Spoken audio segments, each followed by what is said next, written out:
Well, it appears that my camera turned itself off, as it is wont to do at times.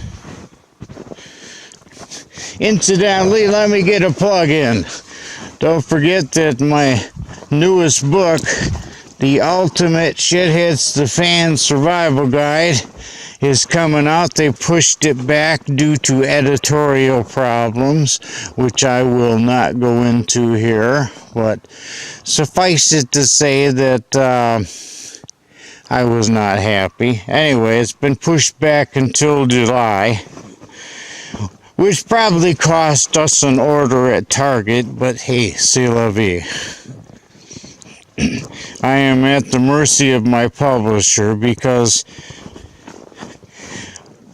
a lot of people seem to have difficulty comprehending this concept, but I do not publish my own books. I do not sell my own books. In fact, I don't have copies of some of my books. I just don't have them. Some of my books I have never seen. I sell them to a legitimate publisher. They pay an average of $20,000 for the first running.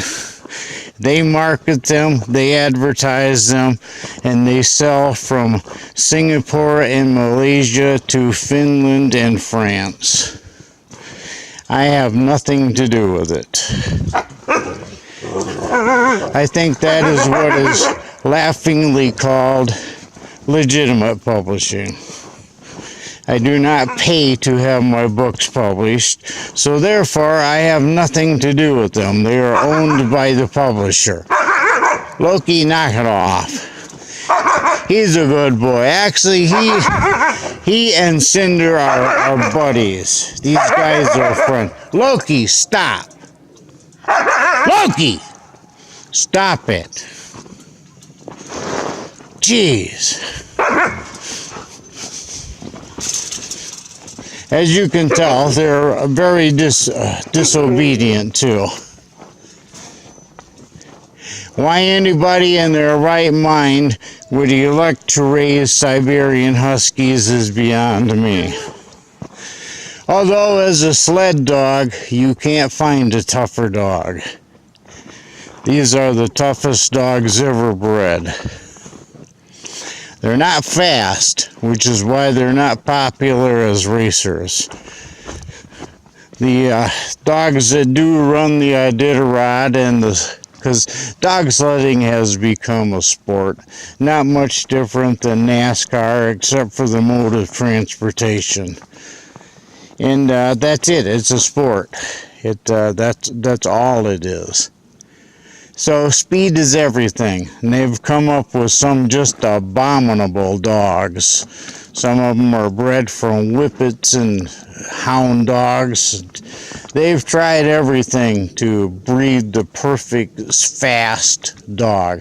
However, when it comes down to just plain toughness, resistance to cold, intelligence, and wildness, unfortunately, there is no dog that tops a Siberian Husky.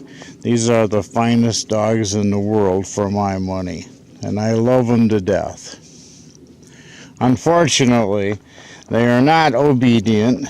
They are not good pets in the sense that they are completely disobedient. They will run. Eventually, you can mostly work that out of them. They are just the most wonderful dogs in the world, though, as far as personality, and there's definitely some personality there. Every one of them is unique. Hafi and Loki. They're good puppies. All right. March 17th, where it's spring. It's spring because you can tell because I'm not wearing gloves or pack boots. It's actually about 30 degrees. We call that summer around here. Not because we're tough, but because the winters are tough. And if you make it through the winter, you can brag, just surviving. It's the Great Lakes, guys. It has nothing to do with the latitude, how far north you are, or anything else. It's the Great Lakes. This confluence of the largest body of fresh water in the world, they call it a polar vortex. That's the new fad term. It was called the Canadian Clipper when I was a kid, but it sucks air directly down from the North Pole. And you can see it on a weather map. Take a look at a weather map next time you see one. It dips right down, and it comes right here to Michigan, and we are smack in the middle of it on Whitefish Point. We see ambient temperatures of 40, 45 below zero, and wind chills of 70 or 80 below. It's just cold sometimes. And of course, lake effect. Until the time when it actually gets cold enough for the bay to freeze over, for the lake to freeze over, it snows. Because it's condensing, freezing, and snowing.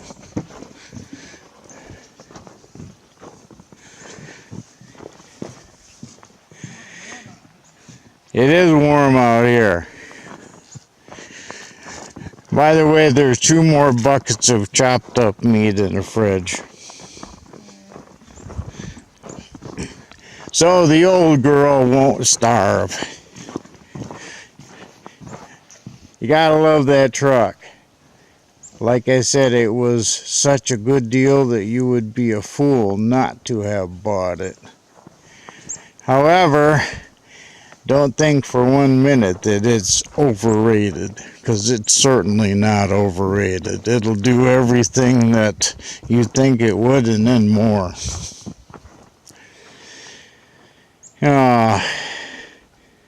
Hard to believe that for a couple of months out of the year this will be green. Except for the clouds of mosquitoes, black flies, stable flies, deer flies, horse flies, no-see-ums, and just about every other.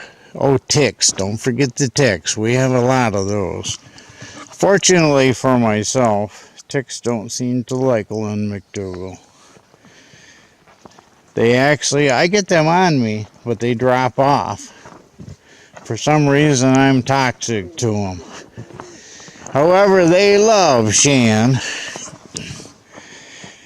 Now, as I said, I don't know what the snowfall was this year, but I have seen 255 inches before. I believe that was the most snowfall I've seen.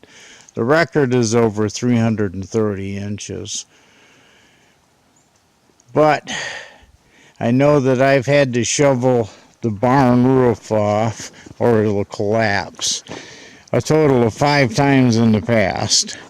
This year I shoveled it 6 times, and it was just getting ready for a 7th time when it started to melt. So we may get out of it.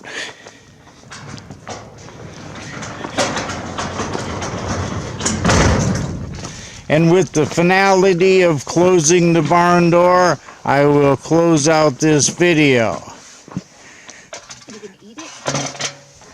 This is your buddy Len McDougall, North America's most experienced woodsman and everyone's favorite outdoor author.